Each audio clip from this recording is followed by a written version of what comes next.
Haleluya. Seperti gadis yang dilepaskan tadi, karena dia sayang sama tuannya, sukacita dia, saudaraku. Menyenangkan Tuhan. Bagaimana menyenangkan Tuhan? Menyenangkan Tuhan, mematuhi Tuhan. Bagaimana mematuhi Tuhan? Tuhan mau kita segambar dengan dia. Mari berubah tiap hari. Amin. Saya tidak akan menceritakan begitu banyaknya ayat dari mulai Kejadian sampai Wahyu mengenai semua kita bisa berubah. Amin. Saya sudah mengikut Tuhan kira-kira sekian puluh tahun, saudaraku. Ya, waktu saya mula-mula mengikut Tuhan dengan hari ini, saya jauh berubah. Minggu yang lalu dengan hari ini pun saya jauh berubah. Selama saya naik pesawat pun saya jauh berubah. Ya, saya naik pesawat, saudaraku, tengah jalan goncang-goncang saya bilang, Tuhan Yesus, kalau Tuhan Yesus berkata pada gelombang di laut Galilea, diam, tenanglah, tenang dia. Sekarang Tuhan Yesus ada dalam hatiku.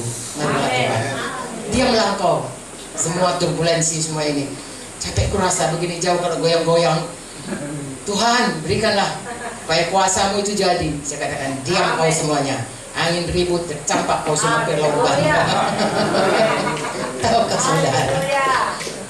Goyangnya berhenti, saudaraku. Dan saya makin berubah, makin sayang sama Tuhan. Amin. Saya bilang, Tuhan, tidak ada satupun yang Engkau tidak berikan yang terbaik untuk kami. Terima kasihlah Tuhan. Ajarilah saya untuk lebih lagi ya mengasihimu. Jadi tiap hari kita berubah. Amin. Amin. Dan satu lagi, kita diberi kuasa, saudaraku. Kalau dulu kita, kalau orang Medan bilang ditokoh-tokohi ya. Apa itu? Ditipu-tipu. Beda tipu-tipu.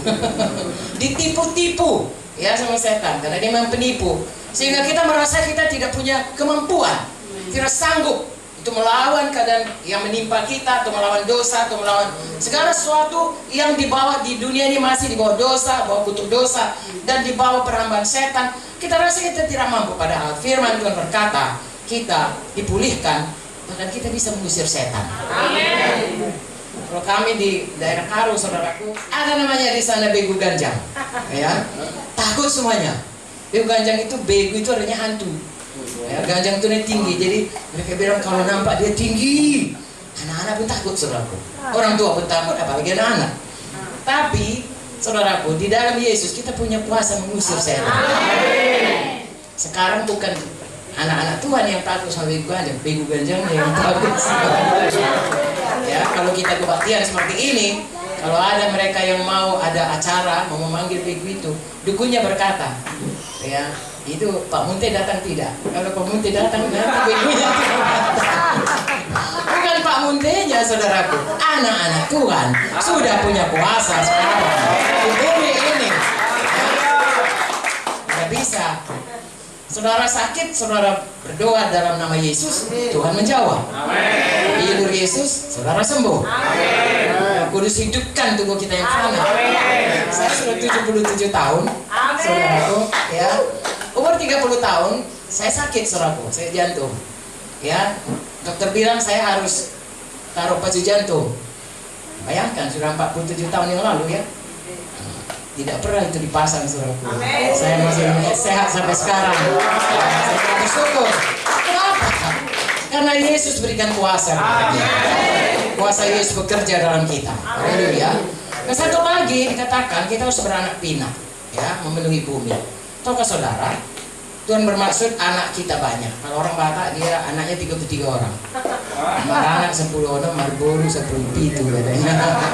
Begitulah maksudnya, supaya banyak keturunan, itulah yang paling baik. Tapi yang kalau misalnya anak kita secara badani dia tidak ikut Yesus, kita akan berpisah dengan dia selama-lamanya. Amin. Amin. Makanya kita harus mengajari anak kita supaya dia sungguh-sungguh ikut Yesus. Amin. Di bumi ini anak kita, nanti di bumi baru tetap anak kita. Amin. Maksudnya sama-sama kita di sana. Amin. Tapi selain anak badani, Tuhan juga mau kita punya anak rohani memenuhi bumi. Amin. Makanya Tuhan berikan perintah agung. Amin. Jadi saya dan saudara harus beritakan Injil. Amin. Yesus itu Tuhan. Amin. Siapa percaya jadi anak Tuhan. Amin. Bagi kita itu jadi anak rohani. Makin banyak kita memenangkan jiwa, makin banyak anak rohani kita. Amin. Bahkan Tuhan suruh kita sampai ke ujung bumi. Amin. Bagi kami di Medan, Sentani sudah di ujung bumi. Saudara mulai pergi ke Amerika. Maksud saya, semua kita mari mulai hari ini sukacita. Tidak merasa terpaksa, kalau nanti tidak kubuat Tuhan marah. Tidak. Tuhan Yesus baik sekali. Bapa di sorga pun panjang sabar. Buktinya saudaraku, masih banyak orang yang melawan Tuhan, masih banyak orang yang menyembah berhala. Tuhan masih kasih matahari, Tuhan masih kasihkan udaranya, Tuhan masih kasihkan bumi ini sisa-sisa yang baik. Masih bisa dinikmati kalau dia menyelam di Raja Ampat, ya, atau di mana saja digunakan. Mengapa? Karena memang Tuhan baik. Dia panjang sabar. Tetapi maksud Tuhan panjang sabar itu supaya semua orang datang pada pertobatan. Itu sebabnya kita harus tahu hati Tuhan. Lalu sukacita kita beritakan Injil. Bukan terpaksa, nanti kalau nggak beritakan nanti marah pendeta. Bukan, ya. Atau marah Tuhan tidak dikasihnya kok. Bukan. Karena kita sayang sama Tuhan. Dia sudah lebih dulu selamatkan kita. Dan kita sudah merasakan betapa baiknya Tuhan itu. Sekarang seperti cerita yang pertama tadi, kita sudah dibebaskan Tuhan. Mari kita mengasihi Tuhan. Mari kita layani Dia dengan sukacita. Seluruh hidup kita untuk menyenangkan Tuhan. Kalau Pak Pendeta bilang, ayo kita menginjil, mari menginjil.